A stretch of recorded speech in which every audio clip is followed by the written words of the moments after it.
Hey everyone, welcome back.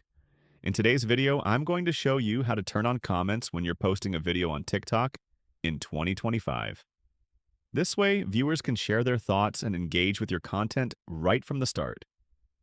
First, open the TikTok app and tap the plus button at the bottom to create a new post. Record or upload your video as usual and then tap Next. Now you'll be on the posting screen where you add your caption, hashtags, and cover. Here, click on More Options, and on the first line it says Allow Comments. Make sure this switch is turned on. If it's gray, comments are off.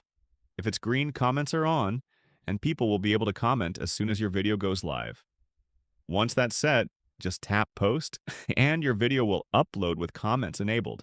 And that's it. That's how to turn on comments while posting on TikTok in 2025. For more TikTok tips and tricks just like this one, don't forget to subscribe and stick around for the next tutorial.